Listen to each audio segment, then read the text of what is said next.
மையம் சார்பில் வெளியிடப்பட்டுள்ள கருத்து கணிப்பு பற்றி அரசியல் தலைவர்கள் தெரிவித்த கருத்துக்களை இப்போது நாம் பார்க்கலாம். கருத்து கணிப்பை நான் குறைத்து மதிப்பிடவில்லை. அதே நேரத்திலே மக்கள் கணிப்பே இறுதியானது என்று நான் நம்புகிறேன். தேர்தலின் போது வாக்குச்சீட்டின் அடிப்படையிலேயே மக்கள் தங்களுடைய கணிப்பை முழுமையாக வெளிப்படுத்துவார்கள். கருத்து கணிப்பு ஒன்று வெளியாகி இருக்கின்றது. சில பத்திரிகைகளும் ஊடகங்களும் வெளியாகி இருக்கின்றது. பொதுவாக கருத்து கணிப்புகள் என்பது சில பேர் தூண்டுதலால் நடைபெறுகின்ற ஒரு விஷயம். ஆகவே நான் அதை மிகவும் சீரியஸாக எடுத்துக்கொள்ளவில்லை. அந்த கருத்து கணிப்பில் இருக்கின்றது சரியான கணிப்பு அல்ல.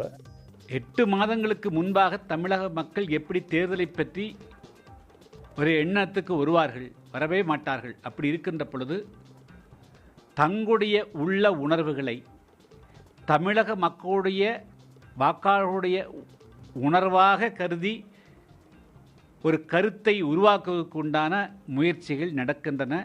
டிசம்பர் 31க்குள் திராவிட முன்னேற்ற கழகத்தின் முதல் குடும்பம் முழுமையாக சிறைச்சாலைக்கு சென்றுவிடும். அந்த கட்சி காணாமல் போகும் என்கின்ற சூழ்நிலை வந்தவுடன் ஏதோ உள்நோக்கத்தோடு கருத்து கணிப்பு என்கின்ற பெயரில் ஏதோ இப்போ கருணாநிதிக்கு ஸ்டாலினுக்கு 28%, கருணாநிதிக்கு 22% சொன்னாக்க 2 பேரும் சேர்ந்து நின்னா 50% வாங்கிடுவாங்கங்கிறது மாதிரியா ஒரு திராவிட முன்னேற்ற கழகத்தினுடைய சாகிங் முறையில் பூஸ்ட் பண்ணுறதுக்கான ஒரு கருத்து திணிப்பானது நடத்தப்பட்டிருக்கு.